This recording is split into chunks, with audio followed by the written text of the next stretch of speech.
네, 안녕하세요. 안녕하세요. 네.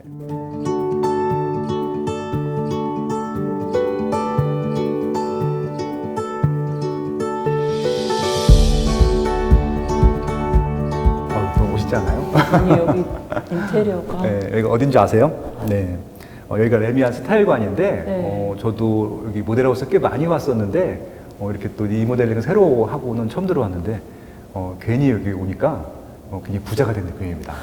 네. 네, 오늘 정말 모시기 힘든 두 분과 같이 이렇게 좀, 자단회를 진행하게 돼서 감사합니다. 지금 이제 부동산, 저는 입지 전문가잖아요. 네. 근데 이제 지금은 제가 별 필요가 없더라고요. 왜냐면은 이제 입지 좋은 거 사람들이 다 알아. 그리고 가격도 너무 싸요. 그래서 지금 다 사고 싶어서 대기 수요는 많은데, 두 가지 문제가 있는데, 하나는 이제 규제가 너무 세가지고, 지금 이 규제를 감수하고서라도 사야 되는지, 뭐 이런 얘기가 좀 제일 중요한 것 같고, 근데 그 규제의 핵심은 거의 7할, 8할? 대부분이 다 세금입니다. 그래서 제가 대한민국 부동산 세금계에서 가장 알기 쉽게 명쾌하게 해석해 주실 김호영 대표님 모셨고요. 또 아울러서 내 집 마련을 하시고 싶으신 분이 그렇게 많은데, 이게 여러 가지 문제들이 있더라고요. 대출 문제인데 전세자금 대출도 알아야 되고 내 집 마련 대출도 알아야 되는데 생각보다 대출이 조금 얼마 안 나오는 거예요. 그래서 이런 상황들을 좀 어떻게 좀 극복해야 되는지 뭐 이런 얘기를 좀 나눠볼까 해서 대한민국 최고의 또 대출 전문가시잖아요. 레오 대출연구소의 또 레오 김은진 대표님 모셨습니다. 아무튼 나와주셔서 감사합니다. 네. 그러셔서 감사합니다. 지금 질문이 되게 많이 들어왔어요. 이런 상황에 대출이 되느냐, 얼마까지 되느냐. 그런 것들도 저 사전 질문을 받았기 때문에 좀 꼼꼼하게 한번 여쭤보도록 하겠습니다. 네, 알겠습니다. 내년은 아마 2021년도는 세금하고 진짜 이 문제 때문에 굉장히 바빠지실 것 같아요. 아닙니다.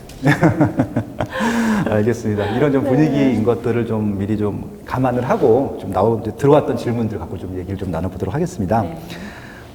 첫 번째 질문인데요. 뭐 이런 질문이 있었어요. 일단 3기 신도시 청약을 해보려고 감일동에 이제 주소를 옮긴대요. 감일동이라고 하면 하남시 감일지구가 있는 곳인데 이렇게 주소 이전을 해놓으면은 유리한지를 질문하신 분이 있으세요. 이건 그냥 제가 질문한 답변. 그러니까 사전 청약, 특히 3기 신도시 같은 경우는 이제 현재 거주민만 청약을 할 수 있다라고 봐주시는 게 맞을 것 같고요. 그래서 결국은 이제 최근에 가장 인기 있는 3기 신도시가 하남 감일지구더라고요. 그래서 이제 국토교통부에서도 한번 설문조사를 했고, 직방이라고 하는 사이트에서도 설문조사 했는데, 양쪽 다 1등이 하남 감일지구가 나왔는데, 원래 이제 제가 봤을 땐 개인적으로는 과천이 제일 인기가 있는 지역이긴 한데, 분량이 7,000세대밖에 안 돼요. 그러니까 그건 기회가 없다 보니까 32,000세대를 분양하는 하남 쪽에다가 많이 이사를 많이 가시려고 하시는 것 같아요. 다행히 또 하남엔 최근에 아파트들이 새 것도 많고 오피스들 많이 들어오는 바람에 전세로나 월세로나 들어갈 수 있는 단기 상품들이 좀 있어서 아마 글로 좀 많이 옮기신 것 같기도 하고 아무튼 그렇습니다. 그래서 이게 또 하남 같은 경우는 투기 과열 지구라서 2년 실거주를 해야 되기 때문에 아마 지금 이사하시기면 내년 거는 조금 어려우실 수 있겠지만 후년 거는 될 수 있기 때문에 그렇게 이사 가시는 것들 추천드린다는 말씀을 드리고 싶은데 이것도 하나의 팁이기도 한데 이제 이 워낙 싸게 분양하다 보니까 싸게 분양해서 시세가 많이 올라가잖아요. 근데 이제 그것들을 노리고 서울에 있는 요지의 아파트를 팔고 가시는 분들도 있는데 하남이 많이 오르긴 하겠지만 서울은 더 올라갈 것 같아서 이게 금을 버리고 은을 버리고 할 필요는 있느냐, 은을 가지러 갈 필요는 있겠느냐 그런 생각이 들기도 하고요. 제일 답답한 것 중에 하나가 뭐냐면 이제 이런 서울의 재건축 아파트들 가점 높으면 되잖아요. 그런 것들도 좀 생각해 보시면서 물론 이제 워낙 적잖아요. 원밸리 같은 경우는 일반 청약분이 뭐 100세대 남짓 할 것 같은데 근데 가점이 한 69점이면 해볼만 하잖아요. 그런 분들이 그렇죠. 갑자기 막 뭐 하남 가신다 그러고 고양시 가신다 그러니까 제가 답답해갖고 몇 번 말린 적도 있거든요. 굳이 3기 신도시 가시는 것들 좋은 방법이긴 한데 좀 가점이 높으신 분들 같은 경우는 3기 신도시 가라고 하기엔 조금 좀 아깝기도 하고 그렇죠. 그렇더라고요. 거저온 입지가 있는데. 네. 아무튼 그렇습니다. 그래서 첫 번째 질문은 제가 이렇게 명쾌하게 답변을 드렸고요.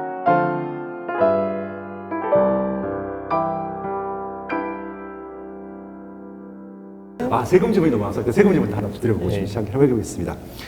제가 한번 그대로 한번 팩트 읽어볼게요. 안녕하세요. 저는 미혼의 1주택 소유자가 소유하고 있는 주택에 형님의 가족이랑 동거인 혹은 별도 세대원으로 같이 살아야 하는 경우라고 합니다. 형제 자매이기 때문에 1가구 1주택에 해당되는지 궁금합니다. 이런 질문인데요.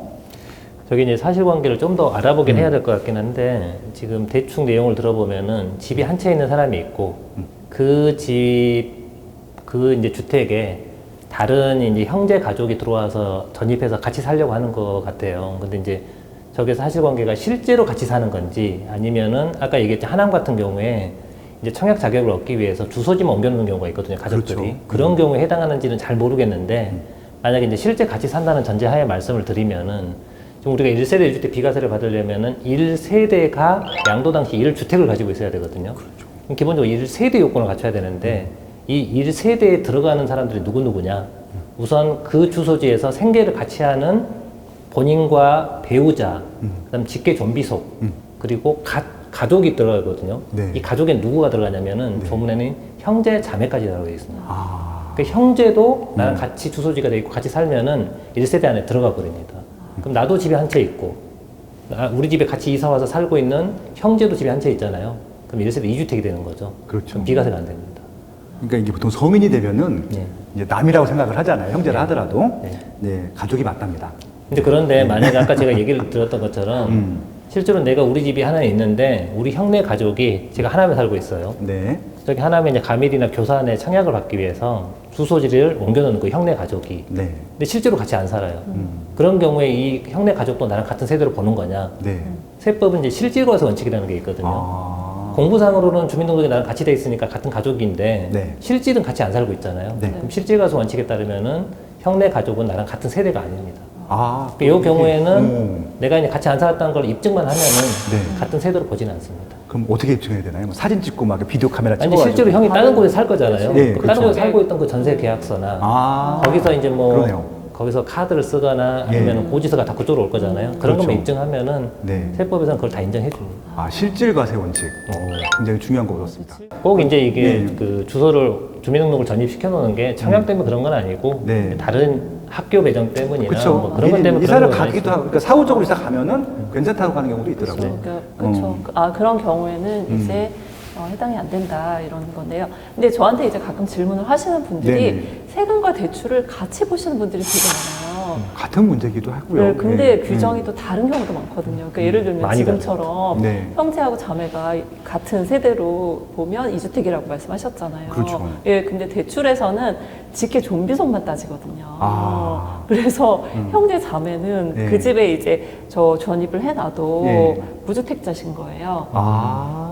네, 그래서 뭐 세금에서는 아닌데요 이렇게 말씀을 하시는데 그런 경우에 다른 게 상당히 많으세요. 베테랑이셔갖고 거기 또 네. 이제 세금과 딱 띄어서 네. 우리가 또 얻을 수 있는 또 그런 조건들. 네. 예. 2촌 되고 3촌도 된답니다. 대출은.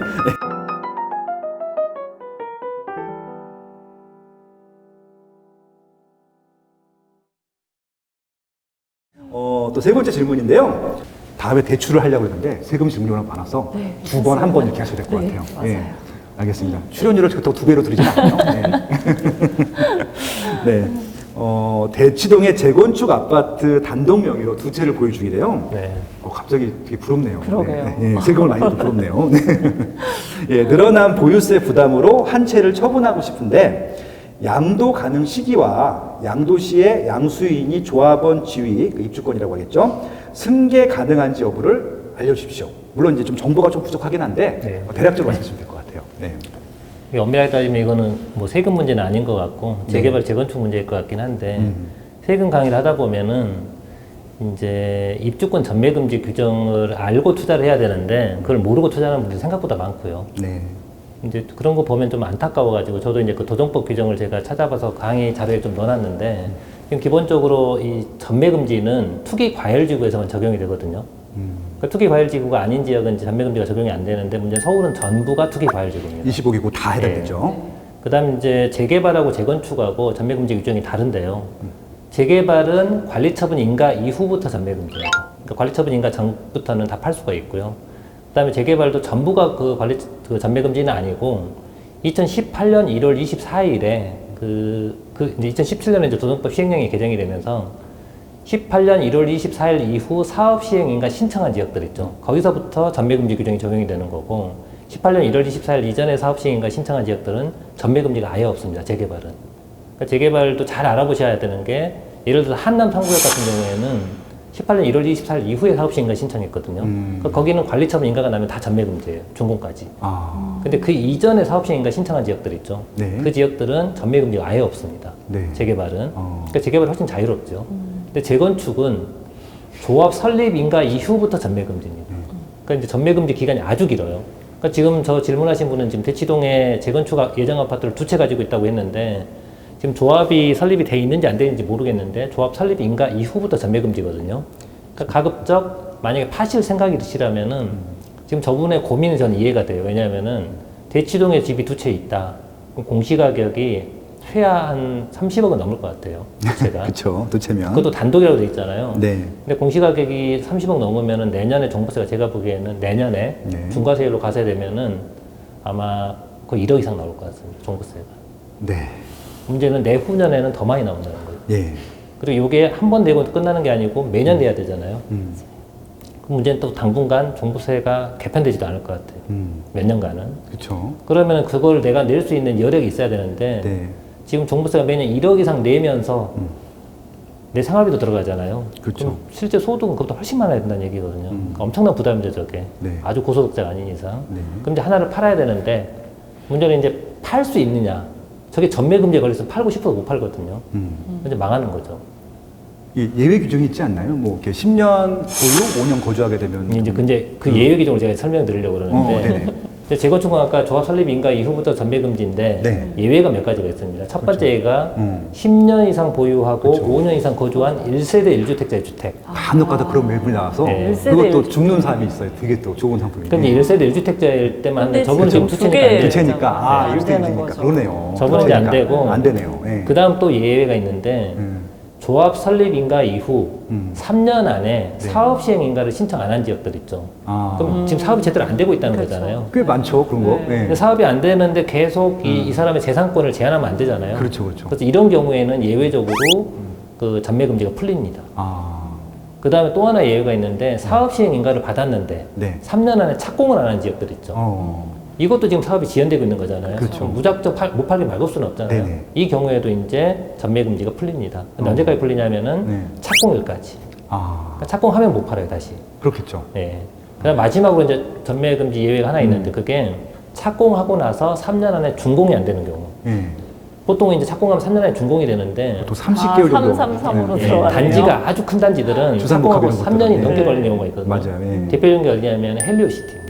거기는 워낙 커서. 예, 헬리오시티는 그러니까 착공가 3년 지났을 때 네. 사람들이 다 등기 전까지 못 판다고 생각하는데 네. 그때 팔 수 있는 기간이 한 2달 있었습니다. 아, 그래서 아는 사람은 팔고 모르는 사람은 못 팔았어요. 그렇죠. 그다음에 또 안판 그라시움. 잘하신 거네요. 그럼 못 판 게 잘 된 거네. 결과론적으로. 고도 네. 그라시움도 한 달 정도 어. 준공되고 이제 팔 수 있는 기회가 있었고 네. 이번에 그 준공이 떨어지는 곳이 있죠. 예전에 개포 시형. 아, 저기 포레스트 매니아. 예. 네. 거기도 지금 착공가 3년 안에 준공이 안 됐거든요. 거기도 준공 승인 날 때까지 네. 팔 수 있는 기회가 있습니다. 아, 근데 이게 이제 팔지 말지를 결정을 해야 되는 이유가 네. 이미 다른 주택이 하나 있는 분들은 네. 이게 준공되는 순간 중과예요, 팔면은. 그렇죠. 또 2주택자가 되니까. 예. 그러네요. 근데 이제 조합원 입주권은 네. 2년 이상, 현재까지는 1년 이상 보유하면 중과가 없거든요.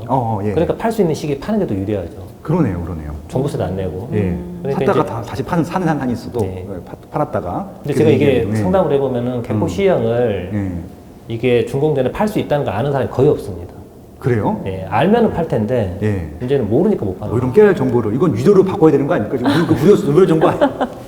이건 구체적인 컨설팅에서 나오는 정보를 주세요. 그러니까 지금 저 예. 질문하신 분도 지금 대치동에 2채를 가지고 있다고 하셨는데 네. 만약에 2채가 조합 결성 전 단계라면 네. 아무 때나 팔 수 있습니다. 음. 그런데 이제 조합이 결성이 돼버렸다. 네. 그럼 그때부터 이제 전매금지가 되는 거고 전매금지가 되는 거는 나는 못 판다는 얘기잖아요. 네네. 그러니까 이제 매수 자체가 불가능한 거고 네. 나중에 중간에 이제 그 전매가 풀리는 시기가 한 번씩 있다고 그랬잖아요. 아까 얘기했던 뭐 네. 조합 설립 이후 3년 안에 사업시행인가 안 났거나 사업시행인가 난 후에 3년 안에 착공을 안 했거나 착공 후 네. 3년 안에 준공이 안 됐거나 네네. 이 경우에는 이제 팔 수가 있는 거고요.